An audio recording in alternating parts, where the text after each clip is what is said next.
Hello, and thank you for joining Hashtag No Limits. I am your host, Shelley Kino, and Hashtag No Limits is about people whose society has placed limits upon, but who have busted through those limits. Ophelia says in Hamlet, "We know who we are, but not who we will be." And I believe that to be 100% true, and that there is no better example of that than the caterpillar turning into the butterfly. For those who don't know, the caterpillar literally dissolves into its cells and then reforms in the cocoon. And then, as if that isn't difficult enough, it has to struggle in order for its wings to be strong enough to fly to take it wherever it wants to go.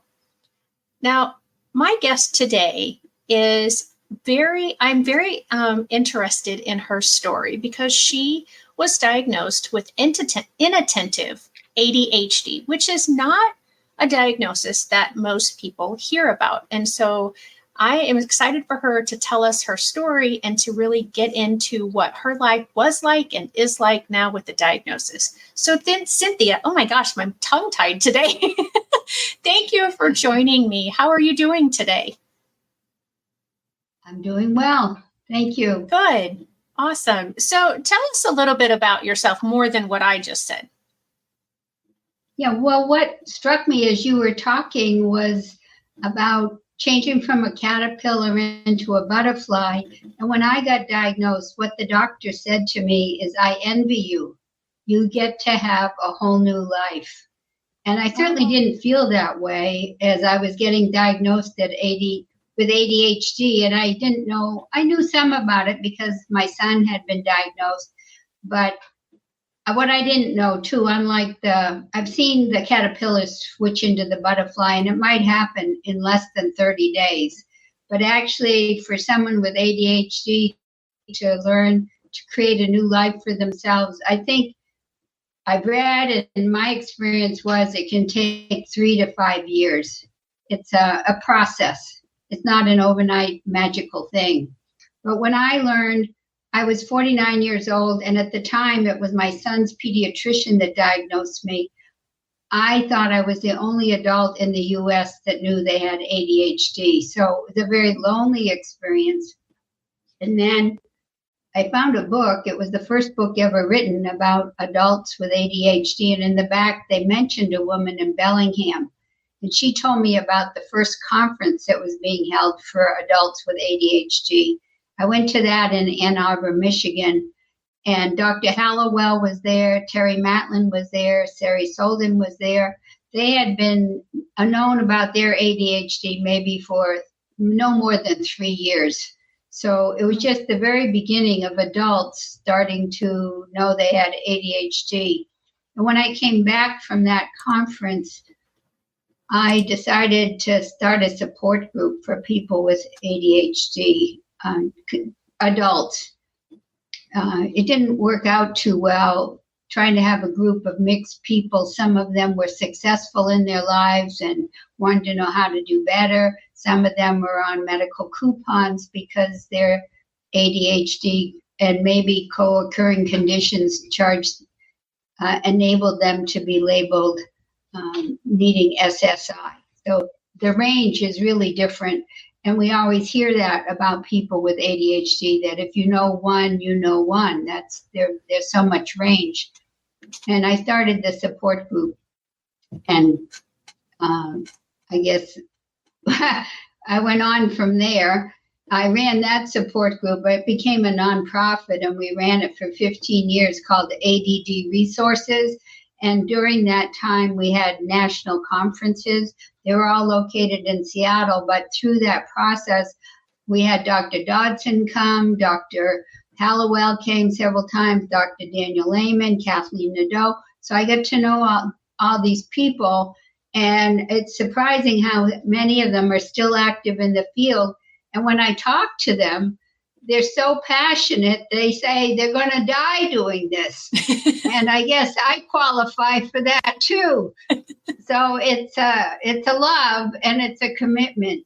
And actually, I did leave ADHD I retired from the nonprofit and I trained to be a coach. And I retired from everything when I was 67. But during COVID, just for fun, I was going to write a memoir for my children. I thought, we like to have something new to do, and learning how to write better and learning I don't know with other ADD families, but in ours, we never really got to talk about what our lives were like. We just had to deal with what was going on the day to day.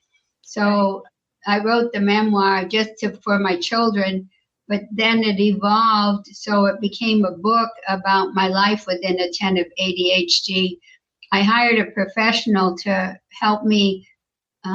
He didn't help so much with the writing as with the structure of the story. He said a book like this should be a hero's journey, which I think ties into what you're talking about. But you have a problem after a problem after a problem, and that's what my life had been like.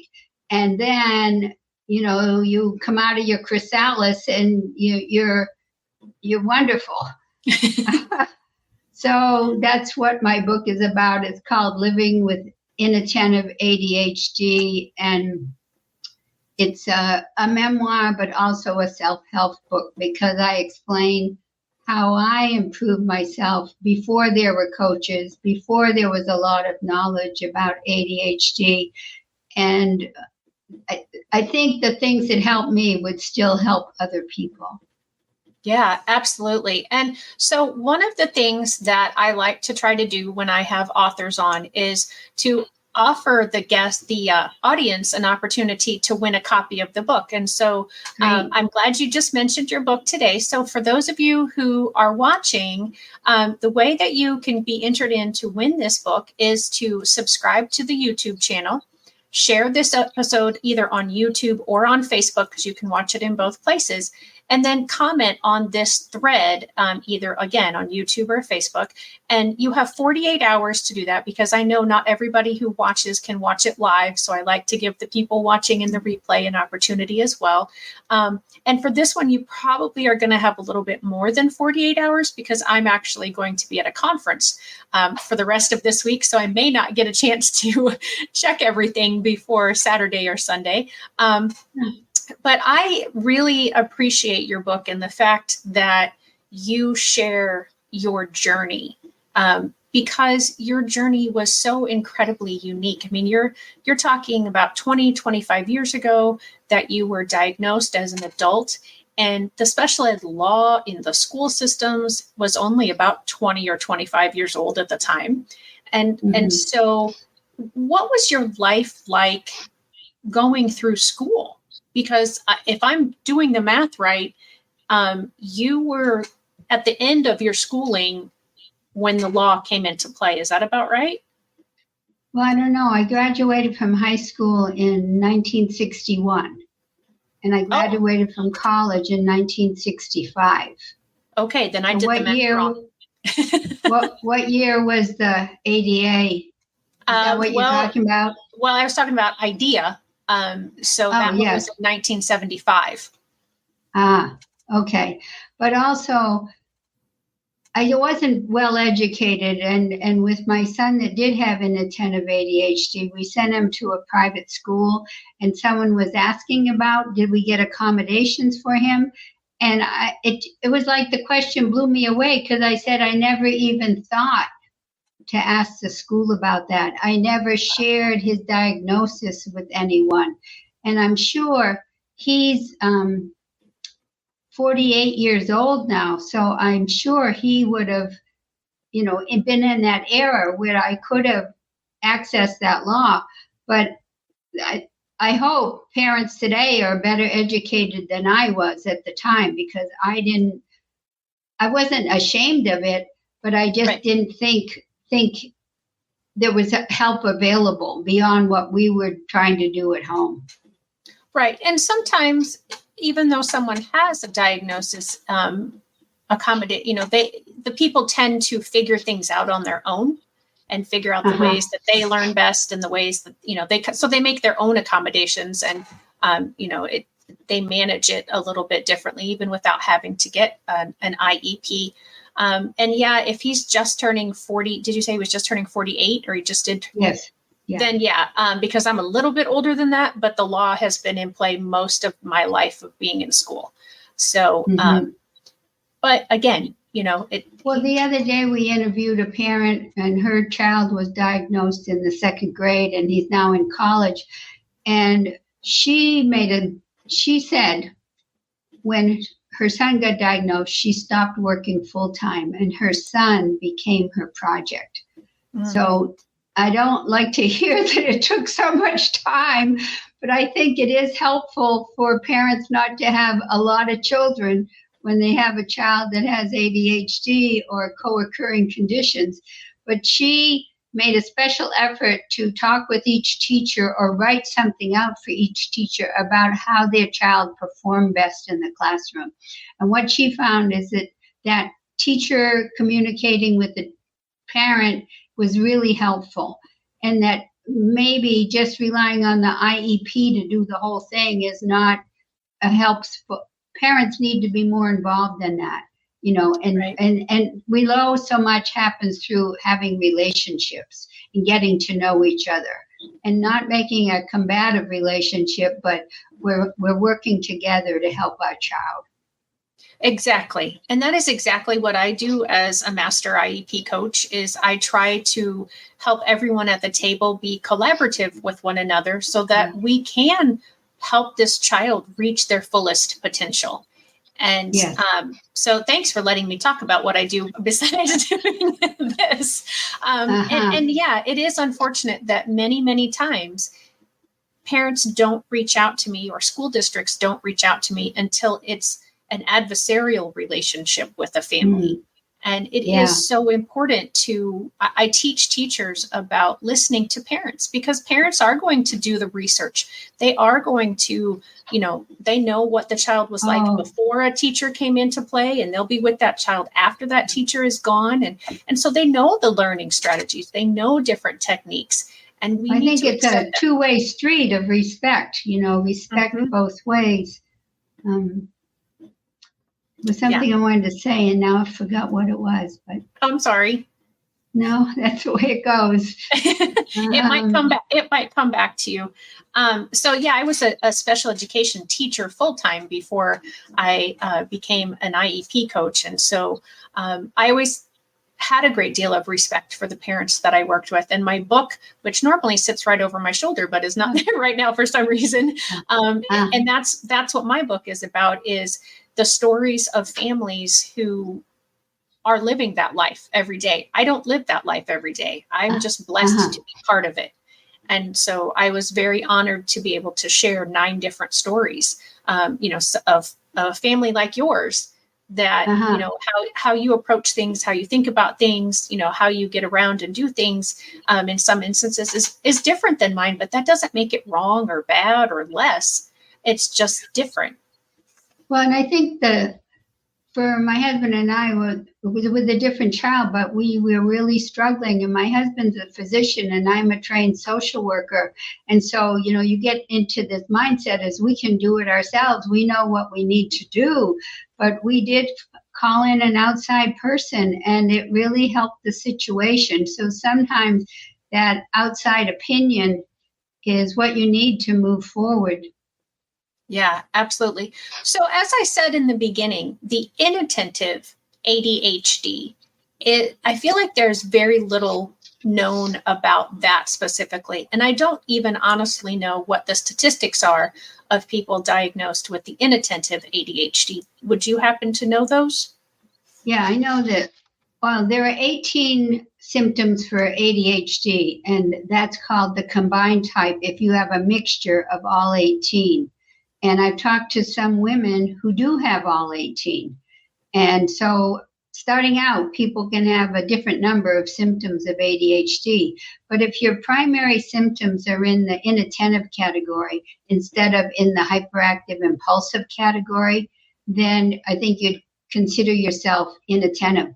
But it's not like your symptoms are only in the inattentive type, because I have risk-taking, which is more the hyperactive impulsive. But I think my affect, or the way I come across, is more the way an inattentive person would come across.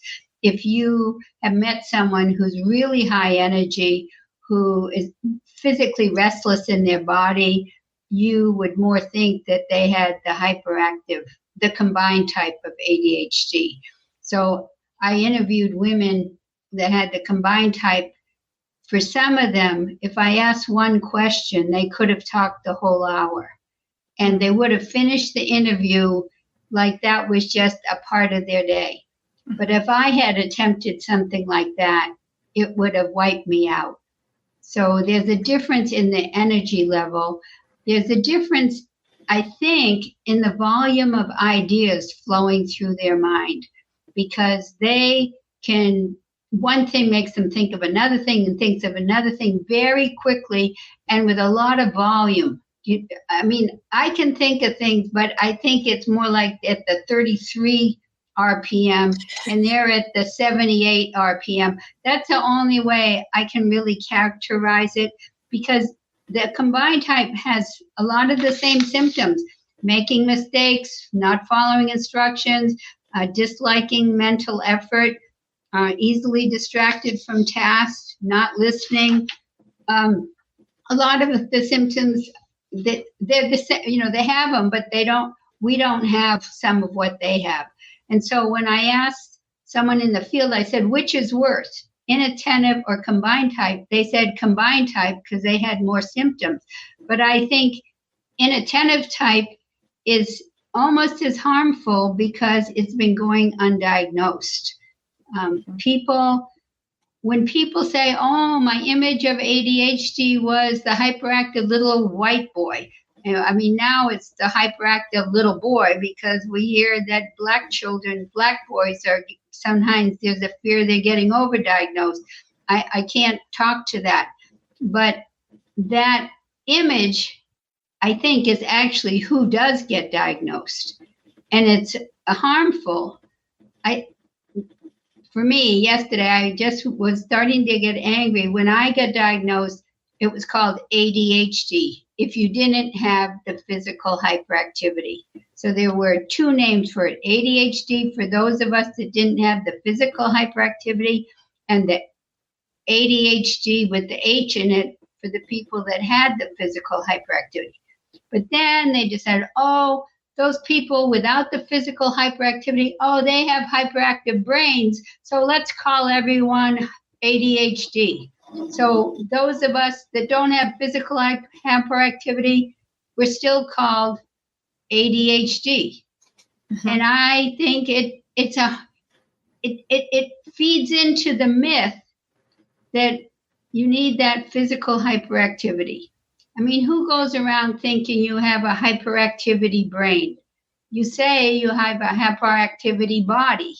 I just think it's leading, even though we hope more people are getting diagnosed with the inattentive type. I think just that name still perpetuates the belief that it's the people with physical hyperactivity. And the thing I found diagnosing women that had the combined type, so they would have that physical hyperactivity, they also did not get diagnosed because of cultural expectations that girls aren't physically hyperactive. And so they would suppress their physical hyperactivity. One girl said, I learned to get up to do chores in the room, or to sharpen my pencil, to go out to the bathroom, to wiggle my foot quietly under my desk. One woman said, I bit the inside of my cheek so I wouldn't move. So there were such strong cultural messages on the girls who have that combined type that they didn't get diagnosed either. And I started out this second nonprofit, the Inattentive ADHD Coalition, to say we wanted children with inattentive type to get diagnosed before age 8, and adults who went for help to get readily and correctly diagnosed. Because again, when they go for help, particularly the women, people weren't recognizing it. They were saying, oh, that sounds like depression. Oh, maybe that's anxiety. And while they might have had those conditions and the medications for those conditions helped them, the women I talked to said it helped somewhat, but there was still something else. And so until they had that final diagnosis of their ADHD and could put it all together, I don't know, but Dr. Dodson said that it was taking people 6 medications, medications for depression or anxiety before the light bulb went on and said, oh, maybe we should be thinking about ADHD. And the saddest cases for me is when I talked with these 25 women, many of them were in therapy for years during their life, and the therapist did not recognize it. So there's a great under education of the therapists and the physicians needing to catch up of how it presents in adults. Actually, I got interviewed by a woman called Dr. Margaret, and even in our conversation, she was saying, oh, I had clients, I think, she's starting to think that she didn't know, she didn't recognize. Right. And when I went through social work school, we were taught that if a client is late for an appointment, you look on that as treatment to resistance. Oh, okay. So, all of us people with ADHD that wanted help so much and we were late for appointments, we were thought to be resistant to treatment. Yeah. Oh my gosh. That's so sad. And it's so unfortunate, but it's so common that we don't recognize different skills, different abilities, or different disabilities that, someone who has been trained, I'm thinking about teachers, our general education teachers, they get such minimal training on special education. And then the training that they get is very overarching of what special education is and how it might work in a school, but they don't get a lot of education on how to teach or how to differentiate, but yet our law requires them to be in their classrooms all the time. And, it kind of sounds like maybe social workers are getting similar lack of training because so many social workers seem like they're not recognizing when someone has ADD or ADHD. I think there is a lot for people to learn, and maybe it shouldn't all be put on their training, but to be somehow for them to be aware that these are things you need to go out and learn about on your own. That there is a class you can read or a book you can take. And that's why I hope my book would give even therapists insight on how this feels, how it looks. Sometimes it can just be watching a video. The women I interviewed, so many of them figured out about their ADHD from watching TikTok or Instagram. So there's lots of ways. I'd say out of interviewing 25 women, 8 of them, that was what happened. During COVID, without the structure of having to go to work, and some people, they said that's how they managed their lives, is being so busy, that they had to stay on task. They were under pressure, it created anxiety in them, but that's what helped them, is to be so busy. And when COVID happened and they stayed home, their lives fell apart. And I guess they ended up watching their computer screen and the light bulb went on. So, wow. That's incredible. So yes. At least now we know that there's good things about TikTok and Reels and all that stuff. It's helping people find out, some insight into themselves. What were your biggest struggles during school that now that you have this ADHD that you can go, oh, that's probably what that was?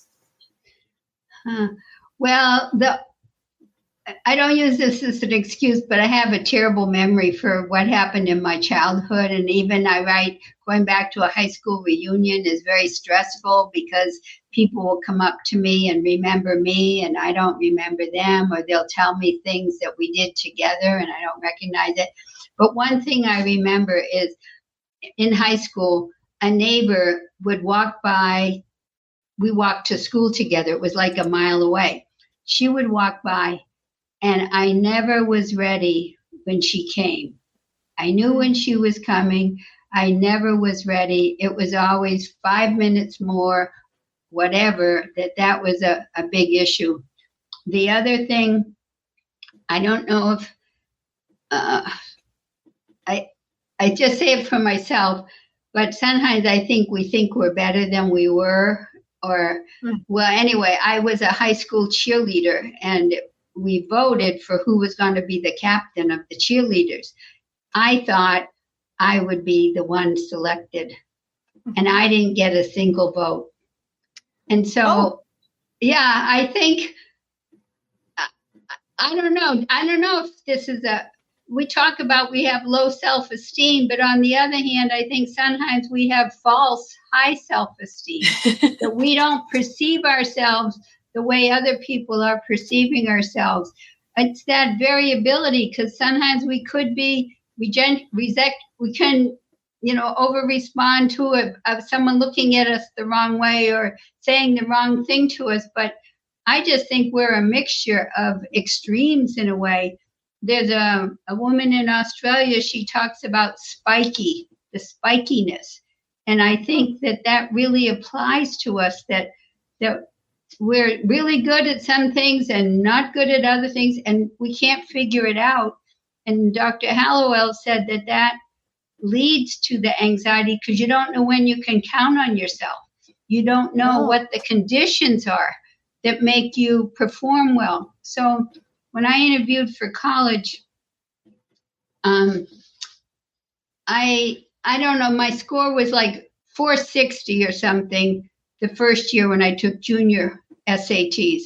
And the next year, it was almost 200 points higher. I never thought twice about it. But when I went to interview at a college, the admissions counselor asked me about it. And she said, why was that? Were you sick that day? And I had no explanation, so, and I remember trying to write a paper and how I kept writing the first sentence over and over again. I just couldn't get started. I couldn't, and I would crunch it up and throw it in the wastebasket. So I started to save a lot of paper once I could learn to type, and you realize you could go back and change it later. It just, the flow, I could get in the flow, but before that, my writing was too slow to keep up with my thoughts. It was just a bad struggle. In college, we did research papers, and I would take notes on a 3x5 card. And because I had a challenge handwriting, I would figure out a code system. I'd say, well, the number 1 refers to this book, so I'd put a number 1 and the page number or whatever. And then I would have all these note cards that I'd be trying to arrange into topics.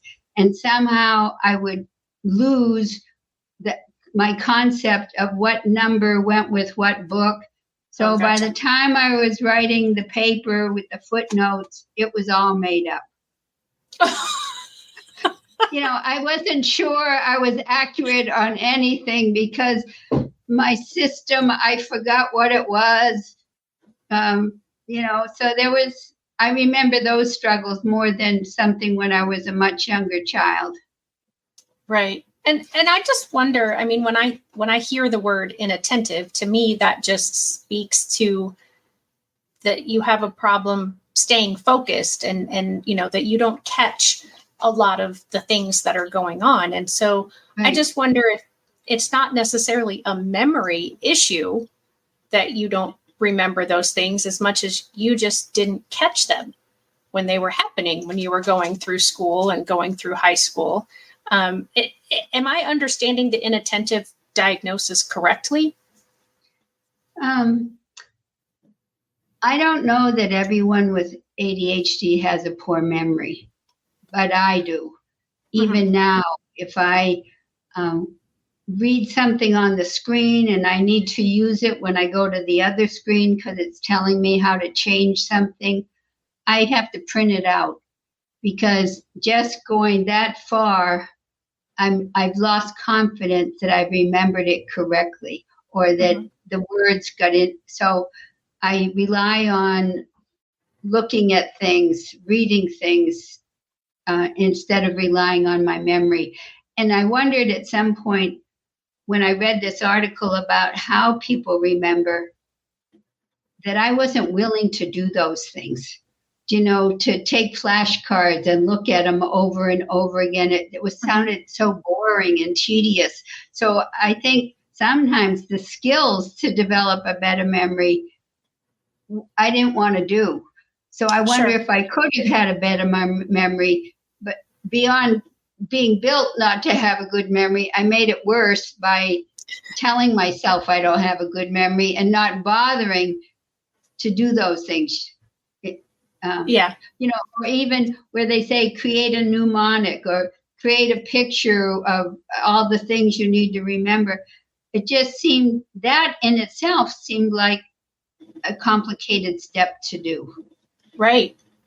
Okay. Yeah. So the inattentiveness is your mind wandering away, not even being aware that your mind is wandering away. You're not engaged with what the teacher's saying. So you might come back in and be off place. You don't know where you should be. The class has read on to the next page and you didn't know that.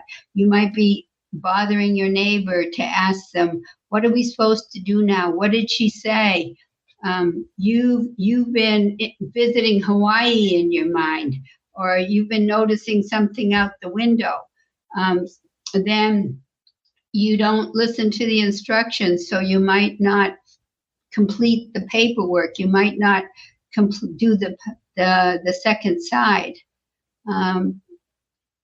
Just a lot of things of, well, I listened to someone the other day, and Russell Barkley and Sam Goldstein thinks that the inattentive type of ADHD in the future will be called slow cognitive tempo. That we're not quick on the uptake. Like if people tell jokes, I'll say, I don't get it. Everyone else is laughing and I'm saying I don't get it. So I don't know it's hard to say if I have a brain that processes more slowly than other people, because you don't know how other people, how they're processing things. But that's what they think. Slow, and there used to be two children in a video where one had the inattentive type and one child was just neurotypical. And visually, you could just see the difference. Really? Oh, yes. And I talked to a woman at Duke. She's so confident. She said, and I have this confidence too, that she could walk into a classroom and within a few minutes point out the 2 or 3 children that needed an evaluation. Really? Wow. And so that is not a skill I have. My hope. Have you tried it? You study each child. I feel as though go in and observe for an hour. Yeah, I mean, I do see when I'm in classrooms, because I still sub occasionally, and so when I am in classrooms, there are some students that I think, they might need a little something extra, or because as a substitute, you don't usually get the list of, these students have IEPs or 504s or medical needs or whatever. You just get the class list. And, so I don't always know, but I mean, I will be 100% transparent. When I took my test for special education, the lowest score that I received was on recognizing all the different disabilities by their characteristics. And I'm actually kind of okay with that because I think that helped me to see my students as a student first and not as whatever it was that made them eligible for special education. Well, that's good. Well, this is off topic, but that's all right. I was a teacher for 2 years of emotionally disturbed blind children. That's why I went on to be trained as a social worker. But the first week, there were like 30 children in this residential facility, plus the staff. I thought I would never learn their names. And I went home every night just focused on the children's blindness, thinking about it, being overwhelmed by it. And then after like 2 weeks, when I knew everyone's name, they were just children. I didn't notice the blindness. And, it was an element, but it wasn't the child. Right. And I think the same, what you're describing there. But what our hope is that teachers know normal childhood development and, what do you call that curve? The bell-shaped curve. The bell curve, so they could recognize they could tell the children that are off the bell-shaped curve, that are on the end of the bell-shaped curve. That's what we're saying. Those are the children they should say, let's learn more about this child and what their challenges are. Because I think it's Ross Greene that says, every child wants to be successful. And if they're not being successful, something's getting in their way. Right. Yeah. And the other thing that I really appreciate from him is that most people think that children will behave if they want to behave, but he says children will behave if they can. So I do very much appreciate that in him. As a parent, that's kind of hard to swallow. Yeah. We had a son that got in trouble with the law, so it's kind of hard to think that he couldn't have controlled that, but maybe it's true. Well, and you did say, is this the same son who has ADD? Should I tell you more about our organization? Because what happened? Well, this son got diagnosed with bipolar disorder. Okay. And that things changed. While you're a teenager, things changed a lot. And he straightened his life out. So he's married and has children. But teenage years can be a new ball of wax, I guess I should say. But I wanted to talk about the Inattentive ADHD Coalition. We started it because of inattentive being underdiagnosed. But in the 2 years that I've been out back in the field and reading people on social media and, attending webinars and stuff, I realized there's a whole group of children that don't get diagnosed. I think, as I said, the only ones getting diagnosed are the ones that are physically hyperactive. That's still the mindset. They're the children that are causing problems in the classroom. So it's not up yet, but our new focus is going to be that all children need to be screened for ADHD before they finish the second grade. We know that about 10% of the population has ADHD, and we now know that if it's not diagnosed, their life expectancy is 12 years less than someone without ADHD. 12 years. Wow. Because of suicides, because of accidents, because of poor health. We don't take care of ourselves. If we're diabetic, we can't follow a diet. If we don't know how to regulate ourselves, we're more at risk for early death. And now, the other day, they came out with research from Israel that people with ADHD that are untreated, don't take medication, they have almost a 3-fold risk of developing dementia. If they take medication, there is no difference. But I haven't read the article except, the abstract. Mm-hmm. So I don't know what kind of medicine, how often you had to be taking the medicine, but it's leading them to think that some of the medications for ADHD could help people who have dementia. Well, anyway, I haven't taken medicine for years, but the other day I emailed my doctor to ask him if I could go back on something because of this research. It's going to help me to not become more demented than I already am. I want that help. Absolutely. That's incredible information and something that I have not heard about. Yes, go look it up. Early death. And a website I would recommend to people for valid, credible information,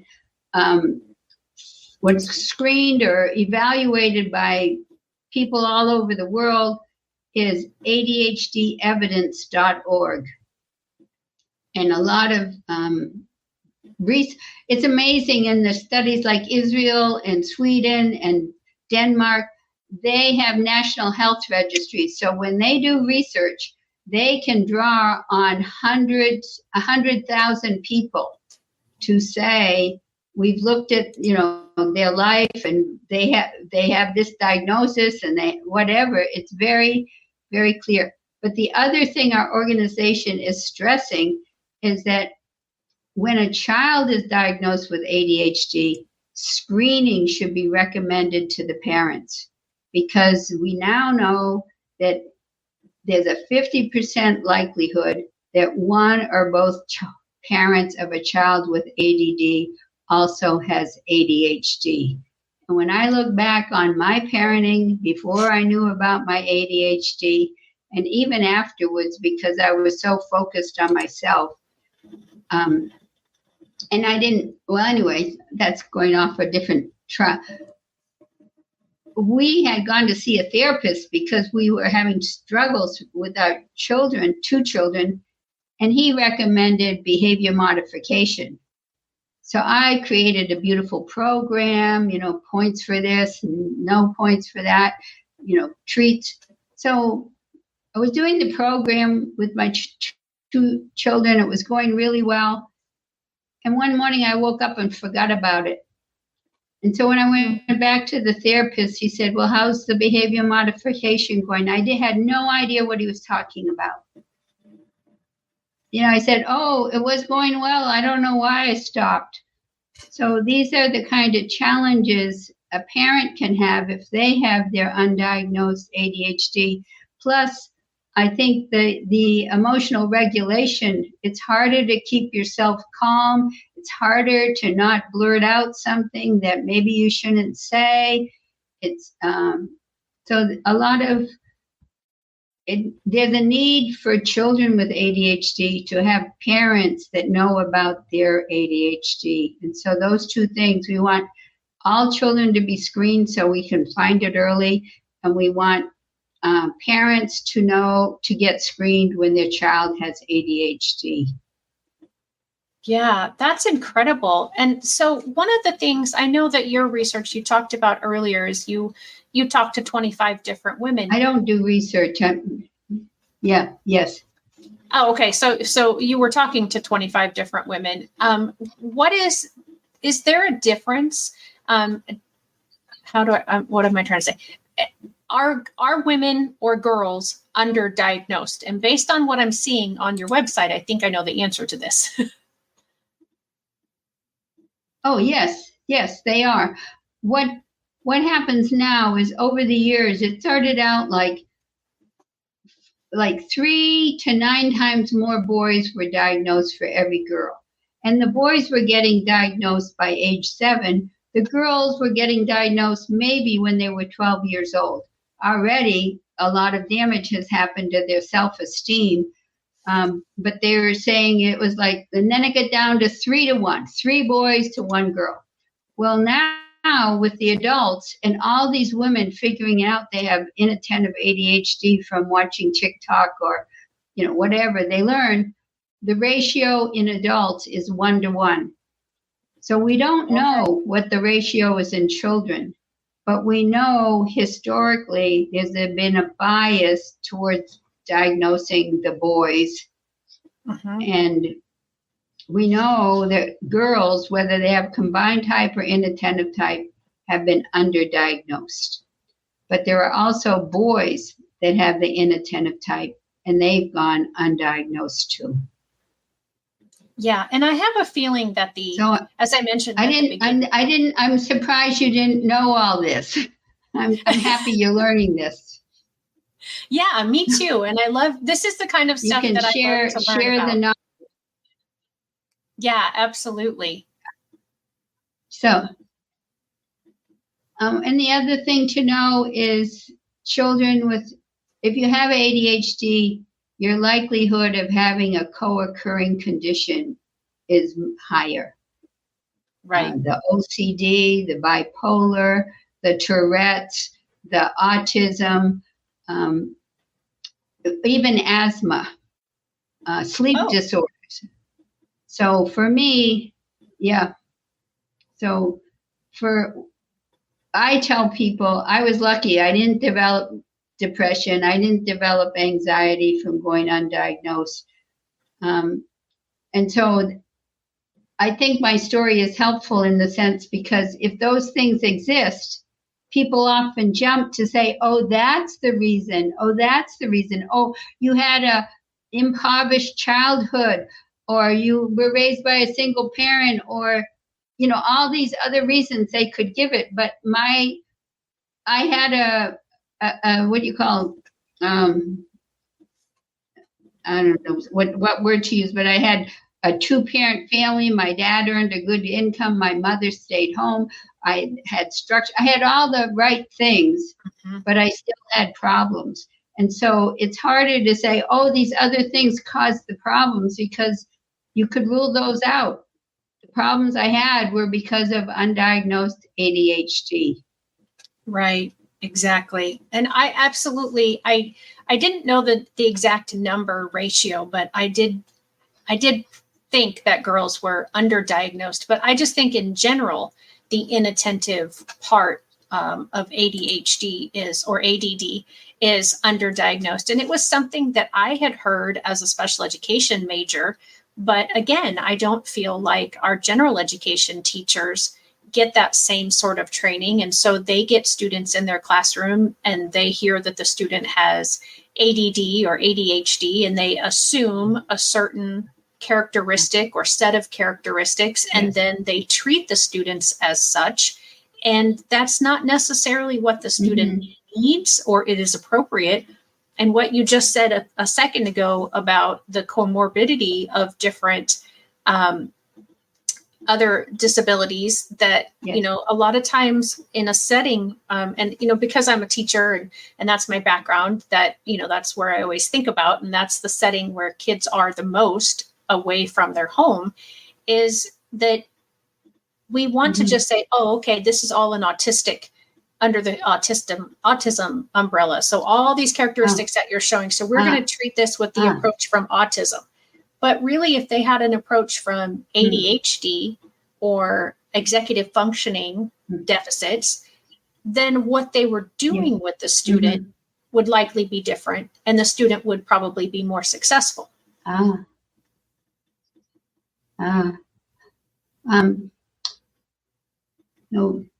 So, Doc, the common thing is said is the boys get diagnosed more often, or the hyperactive impulsive combined type gets diagnosed because they're disruptive in the classroom.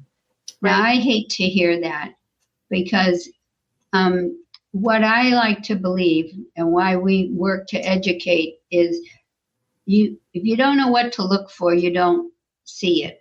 And I think inattentive type can be seen if teachers are educated about what to look for.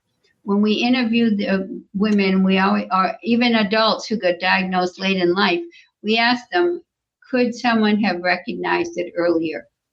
And about 100% of them say yes. And this is what I was doing, that they could have recognized me if they knew what to look for. And the other thing that I heard from Dr. Orrin Mason is that teachers, they're overwhelmed when the school year starts, and they're trying to kind of figure out which children are going to be the problem children. but the child with inattentive is not a problem. And later on, the teacher has moved on. She's no longer trying to notice who should I be referring for help. So he gave that proviso too, that maybe they should check back in a few months later to see, do we have children in this classroom who have variable performance, who don't seem to be paying attention, who seem bright but are not living up to what we think their potential is. So have new ways of looking at the children and finding them. Yeah, absolutely. And I do like what you said about testing every child, although I can hear school districts and parents and, just saying there's no way we can do all of that. Well, what I'm really become a fan of Chat GPT and IA. So my vision is that medical offices can see which children in their practice are 7 years old. They will automatically send a screening tool out to the parents. The screening tool comes back and IA evaluates it and says they alert the physician to the ones that are the score indicates maybe there's a problem. And then the parent is the one to ask the teacher, if the ones that get screened that, this might be high risk, then the parents ask the teacher to fill out the screen for that child. So there aren't that many children. It will be the reduced number. Right. Okay. That makes, yeah. And I can see AI is involved in the whole process. Yeah. So the parent is asking the teacher to fill it out, and only after the parent has been told there's a concern your child might have something we need to evaluate for. Oh, okay. Yeah. That would definitely. And meanwhile, if the teachers are learning more about how these conditions present.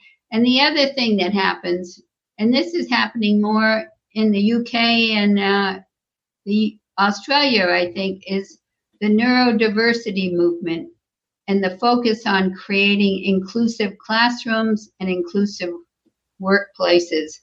So getting away from the concept there's only one way that's acceptable to show us your knowledge. Right. Or what someone was saying, there's only one way to show your knowledge. And, that getting up to walk around the classroom is going to be appropriate. Someone said to get a F on a paper because you turned it in late. Oh, I hate that. Some of those things to just open people's minds up as to how they can offer variety so that different ways of learning can be accommodated. It might not just be through the IEP, because you're going to have children in the classroom who haven't been diagnosed. So just offer these different approaches as part of how you teach. Yeah, exactly. And it will help everyone. Absolutely. How many times have we found something that we said, we're going to make this accommodation for someone in the disability community, and then it ended up being beneficial to a huge majority of the population? Oh, yeah, like the sloped sidewalks. Uh-huh. People on skateboards, people in wheelchairs, people riding their bikes, blind people. I think it's easier not to have to step off a curb. Yeah. Mm-hmm. And when we had the first conference for ADHD, there were a lot of things that made it difficult for us to get around. And afterwards, we put these suggestions into the university. And we thought, these are things that will help everyone. Absolutely. Yeah, 100%. Well, Cynthia, I so much appreciate you being here with me today and sharing so much information about inattentive ADHD, because I do feel that it is not mentioned enough. It is very overlooked. It is very misunderstood. And I was so excited to find you. I don't even remember how I found you exactly, but I'm so glad that I did. I think it was LinkedIn. And I just want to give you one last opportunity. We're almost to the hour mark, so I want to make sure that you have shared everything that you wanted to share. Well, I was going to share my book cover, but maybe you have a picture of it. I think I can go. I thought I had it up a little bit ago. I mean, okay. Yeah, it's okay. I don't know where I have a box of books, but I know it's hiding. Well, anyway, it's available. It's available at Amazon, and if you buy it there, I'd love a review. But otherwise, I'm trying to get people to buy it from their local bookstore or the library, because I've read about Amazon being so monopolistic. Yeah, let me see. I had it up when we first started. Where did I put it? Okay. Oh, it's under living. Yeah, this one, living. Okay. Under this one, living with inattentive ADHD. Yep, my computer has decided to go to sleep. There we go. Yeah, living with inattentive ADHD, climbing the circular staircase of attention deficit hyperactivity disorder. And like I said, for those of you who are watching live or are watching in the replay, make sure that you like this channel on YouTube. If you're not already a subscriber, do that. And then share it on YouTube or Facebook and comment on this particular episode. And you will be entered in to win one of these books. I cannot speak. A copy of this book. Oh my goodness.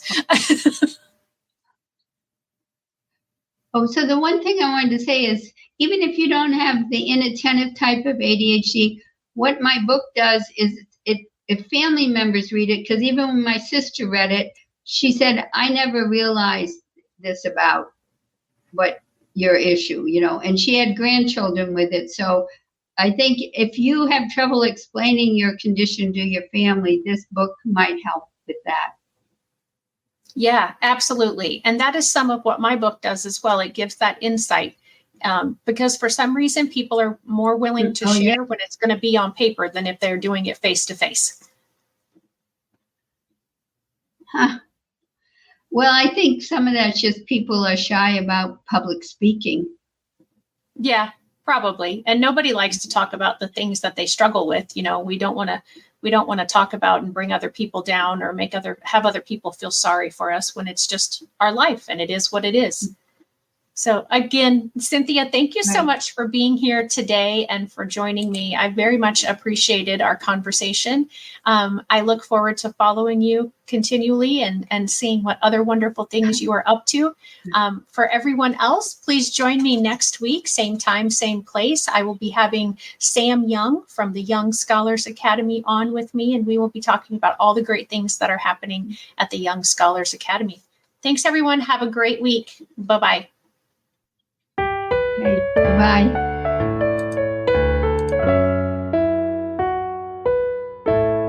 Hey, parents and teachers, are you tired of IEP meetings that feel like a battle?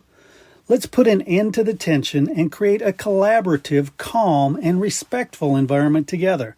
Shelley Keno, your go-to IEP consultant, can transform your meetings into positive and productive experiences. With Shelley Keno, your child is her top priority, your voice is heard, and you become confident. Shelley Keno is making the world better for all, one IEP at a time. Visit www.shelleykeno.com for more information and set up your free 20-minute consultation today. That's shelleykeno.com, SHELLEYKENOW.